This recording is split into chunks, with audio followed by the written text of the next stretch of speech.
Hi, good morning po. Ako nga pala si Pinoy Litika. Yan. Ako si Pinoy Litika kasi yung pangalan ng channel ko Pinoy Litika. Meron na rin akong mga content, mga topic, mga shorts kadalasan, no. Um, Gusto ko sanang mag-live, mag-live dito sa YouTube kaso um, hindi ko pa alam yata o hindi ko pa kaya. So muna ako, gawa ko ng video.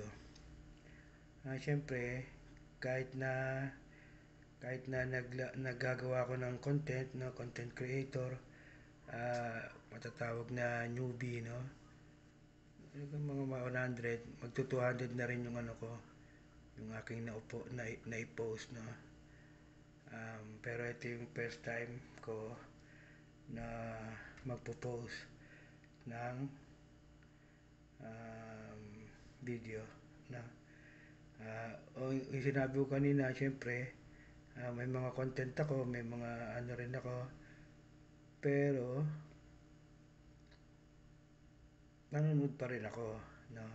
Nanonood pa rin ako ng content ng ibang mga content creator. So yung ngayon yung laging napapanood natin yung ICC, no, International Criminal Court. um, Siyempre may mga kanya-kanya tayong pananaw, no. Pananaw na nanggaling naman sa ating sa ating mga nakikita at naririnig, no. Naririnig at lalo na nakikita. Halimbawa, no, kung mag kung mag ano man mag magsariling magsariling dahilan, ano ba talaga ang ICC? Siyempre dahil sa mga napapanood ko rin, nadidinig ko rin, no. Halimbawa, ilan na ba yung napanood kong napanood kong ilan na ba yung napanood ko ng video ng ICC, no. Kasama yung mga nahabla sa ICC ng mga Aprikano, ng iba pa, no. Pero mostly talaga Aprikano. So yan, kakapanood ko sa ICC. Sino-sino yung mga involved, yung mga kinasuhan sa ICC, no. So well, anyways, to make the story short, gusto ko lang sabihin sana yung aking pananaw sa ICC, although International Criminal Court, pero sa akin hindi, no. Hindi International Criminal Court ang aking pagtingin sa ICC. Ang aking pagtingin sa ICC ay isa lamang, business establishment. Isa lang siyang negosyo, no.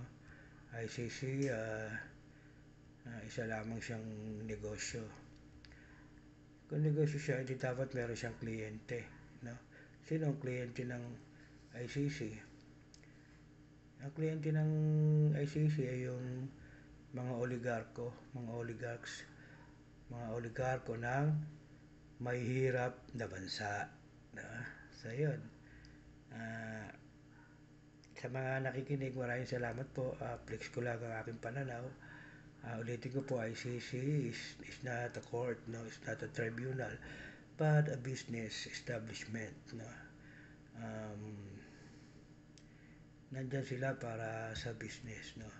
At sino ang kliyente nila? Ang kliyente nila ay ang mga oligarko ng mahihirap na bansa. Siyempre, pag may businessman, may kliyente, meron ding goods, no? Meron ding item, may goods. Kasi yung item, yun, yung mga dinadala sa ICC, sila yung goods, sila yung mga tao na ginagawang hindi tao, no. Sila yung mga tao na ginagawang item, ginagawang product, ginagawang goods. Halimbawa sa Africa, no, so negosyante, ICC, kliyente, oligarkong Aprikano, tapos yung goods, yun. Ah, yung ano, yung kinasuhan sa ICC, yun ang ano, yun ang goods, no? Yung kinasuhan sa ICC. Bali yung tao ginawang goods, yung tao ginawang hindi tao. Saan ka ba nakakita, alimbawa, problema sa Antipolo, tapos ang mag-aayos, ang mga maghahatol, mga taga Baguio. Wala namang ganon, di ba? Hindi naman pwede yun. Eto pa kaya, problema sa Pilipinas, ang hahatol hindi taga Pilipinas. Walang ganon. Walang ganon. So, magpapaalam na ako. Ulitin ko lang ang aking pananaw sa ICC. Ang ICC ay hindi naman to korte. ICC is not a court or a tribunal, no? ICC is a business establishment. ICC ay isang business establishment lamang, no? Tapos kliyente, yung kliyente ng ICC, yung mga oligarko ng mahihirap na bansa. Okay. Ilan po ang aking mai-share ngayong araw o ngayong gabing ito, pero siyempre nakaplano rin ako na sundan agad ang video na to. Sa mga nakikinig, sundan agad ang video na to, lalo na kung inyong nagustuhan, no? Maraming salamat po. Magpapaalam po ako, Pinoy Litika. Bye bye po.